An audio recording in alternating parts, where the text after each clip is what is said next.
Hey everyone, welcome to Children's Literature. This is just a brief overview of the syllabus. I'm going to point out some important things and let you read the rest on your own, assuming that you always do that. It contains important information.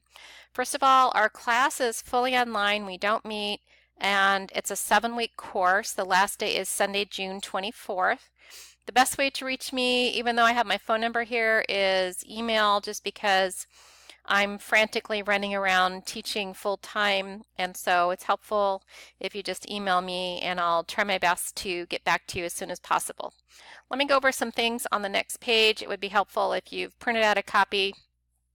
That way you can follow me and also point out anything that you might have a question on and let me know about that later. So one thing I just want to point out here, the course is designed to acquaint you with major genres of children's literature.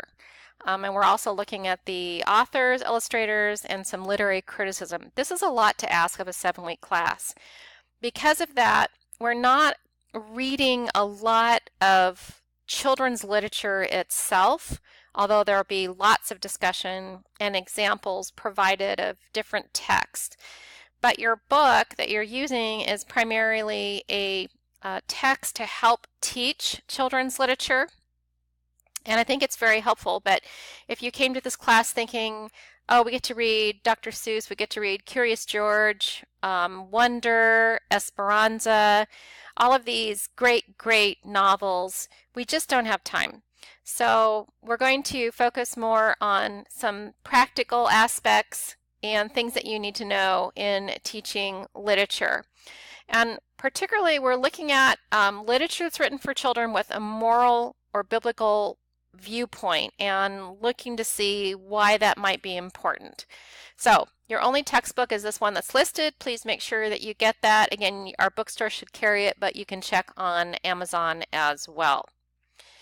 I'll let you read through the educational targets on your own. That way it'll be clear for you what actually are the goals of the course. So let's just skip down to the 3rd page. Actually, let's go to the 4th. Learning outcomes. It's really important that you understand what the goals are here as far as course student learning outcomes. So please take the time to read these, and these will also factor into your course evaluations at the end of the course. And you can see that on the next paragraph, the course was designed to introduce you to a lot of things. Look at all of this whole paragraph. So you may have thought children's literature, and I've asked you guys in your introductions maybe talk about your favorite childhood book, but there's a lot more perhaps to children's literature than you thought. I'll talk about that in the first week's lecture. Okay, as far as assignments, the main thing you need to know is no late work. I don't accept late work for any reason, unless, of course, it's an extenuating circumstance. And the reason is that we do a lot of discussion boards. In this next paragraph, it explains the concept of discussion boards. If you've never taken an online class, then this will be helpful for you. But because we are small classes typically at Vanguard's Professional Studies program, Tuesday and Thursday you guys need to post your discussions, and then in turn by Sunday, go to this next page, by Sunday you're going to do weekly participation, which is called a discussion participation. That's when you go back to your discussions, look at what other students have posted, and then you post at least 2 student posts for each discussion. If there's only 3 of us in a class, which has happened occasionally, then you can see that it's really critical that all of you keep up with the work in order for everyone to have 100% participation and be able to actually respond to others. So kind of just a forewarning to be ahead of the game with your discussions. When you do post, it's 275 words minimum. Please just make it easy on me, and at the end somewhere of your entry, type how many words that was. That way I don't have to sit and count, did you meet the word minimum count. That would be very helpful for me if you do that. Also, when you do respond, I'm asking you, when you look at other students' posts, you use something called PQP. That's a format that you use for discussion board, so I'll post that so that you can review that when you're getting ready to do your first discussion.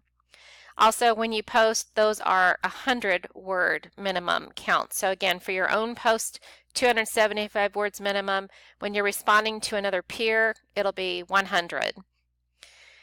Online expectations, online courses are very different. And if you haven't taken one, then I encourage you to read the understanding of netiquette. There are certain rules that apply for posting, attaching work. Basically, treat it seriously. So when you're discussing in a discussion board, it's not like you're posting an IM or a Facebook post. Think of you are in an academic forum. And so again, check for spelling errors, check for any kind of grammar errors that might affect the readability of your discussion boards. Let me see if there's anything else here I really want to talk about. No. Okay, final essay. The final essay is week 7, and it's APA format. If you are more familiar with MLA, can you email me and we'll see what we can do. I'm not sure if you guys are taking this course for Gen Ed, if you are planning to be a future educator, or if you're actually in the English department. Those are generally the categories. So let me know. I'll see what kind of accommodations I can make. As far as grading, the most important thing, I'm sure as you're all anxiously awaiting, there are 5 assignments. They're minor assignments, low stakes. It shouldn't take you that long to do. Lots of discussion questions, as you can see, and those are every Tuesday and Thursday. And then participation, you have 28 total because you're responding to at least 2 peers. 1 thesis statement, your final essay outline, and your final essay. One other note, even though there's 600 points possible, the grade is weighted so it's 30% of your final paper. So just keep that in mind and spend a lot of time with that toward the end. You can look up the student evaluation grades on the next page. Everything is done in Canvas. Don't submit something to the professional studies office or via email to me. Everything has to be done by midnight on the due date. And then just a reminder again of late work. And then a discussion of something very unpleasant, academic dishonesty. So please make sure your work is your own, that you have submitted it only for this class. You cannot submit work that you've submitted for another class. And then disability services, if you do have a disability, please let me know and I can make accommodations as long as it's in writing from the Disability Service Office. On the last page here is a weekly schedule. So this is very helpful in you trying to figure out when your due dates are, and I have posted all of those in the calendar in Canvas, so they should pop up to also remind you that something is due. And what I'll do is for an assignment, for example, discussion question number 1, as long as you're following along in the modules, which I explained in the other video, then it'll be easy for you to just click and find where you are to submit an assignment. So everything's clearly written here. Also, if I just skip toward the back here, you have a weekly schedule. You might want to just print that out and have it in front of you the old-fashioned way. Sometimes having something in front of you is helpful. And you have your course dates here as well. Then in the very end, you have some appendices that will help you with different things that we're working on. So a lot involved here in the syllabus, but it is important that you take the time to read this. And as always, let me know if you have any questions.